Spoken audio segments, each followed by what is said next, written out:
will you fucking fight back? Acontece no Flamengo, todo dia tem alguma confusão. Roberta, bom dia.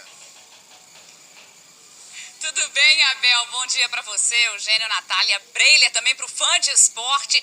Posso passar agora pro Fã de Esporte que sim, Pedro está participando da atividade aqui no Ninho do Urubu. Chegou por aqui por volta de 9h34 da manhã. Então a gente já passa pro Fã de Esporte também que a reapresentação estava marcada para 9h30. Só que hoje o treino é dividido em dois grupos. Um grupo que começa a treinar 10 horas e o outro 10h30. E o Pedro estava então programado para esse treino de 10h30 que começou agora há pouco então aqui no Ninho do Urubu. Pouco depois da chegada de Pedro, chegou a Arrascaeta por aqui. O Arrascaeta parou, tirou fotos com alguns torcedores que ficam aqui na porta do centro de treinamento. Então, com essa reapresentação, Pedro segue no clube. Agora, só o futuro vai dizer se ele vai permanecer, se chegar alguma proposta daqui para frente, nada está descartado. A gente precisa também saber como é que vai ser esse dia a dia com o Sampaoli. O Pedro ontem não participou da atividade, foi considerado falta. Ele só informou, justificou horas depois que sentiu dores no rosto, também no dente, foi até avaliado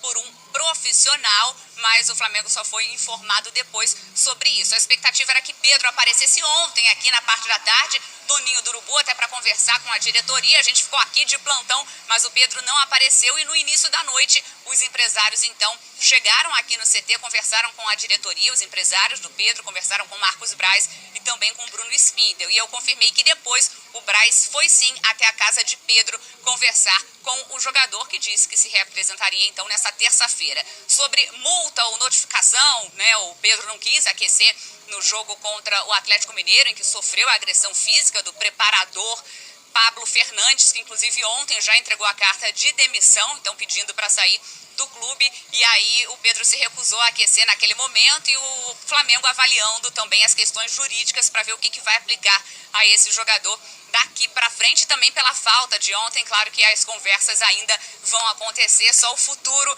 vai dizer também como é que vai ficar essa relação de Pedro e Sampaoli. Vale a gente só fechar também que no sábado todo o elenco abraçou o Pedro, deu aquele apoio depois da agressão sofrida, mas a falta de ontem aqui no Ninho do Urubu acabou gerando um certo desconforto, um certo incômodo. Mas é isso, Pedro está aqui participando da atividade normalmente e agora a gente fica esperando os próximos passos, mas a gente conseguiu registrar inclusive o momento que o Pedro chegou aqui no Ninho. Abel.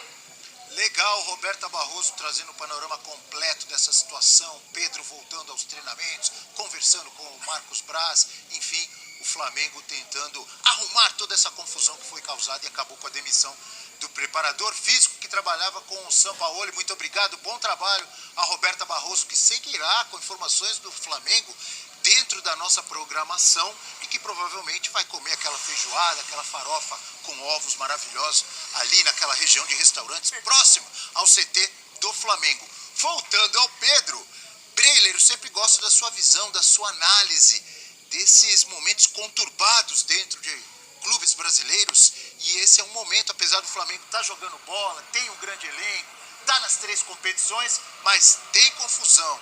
E aí, você está vendo um encaminhamento para o fim de tudo isso ou não? Que análise você faz de tudo que disse e trouxe a Roberta, que vai comer a feijoada daqui a pouco? Primeiro, Abel, eu vejo que alguns episódios de indisciplina no Flamengo, alguns episódios de choques entre jogadores, comissão técnica, dirigentes, tem muito a ver com um vácuo de comando no departamento de futebol. Tem falado isso aqui há muito tempo. Para mim, o Marcos Braz já é uma figura bastante desgastada no ambiente do Flamengo, mas ainda bancada pelo presidente Rodolfo Landim. Dito isso, nesse momento, o Flamengo precisa ter muita sensibilidade para tratar o caso Pedro. Para mim, não é o momento de discutir punição, não é o momento de discutir multa ao jogador. Por mais que ele tenha errado, sim, ele errou no jogo ao não continuar o aquecimento, isso não justifica nenhum tipo de agressão. E a partir do momento em que um jogador é agredido com violência física, e algo muito flagrante, que teve testemunhas ali dentro, incluindo jogadores, o que o clube tem de fazer é... Or will you fucking fight back?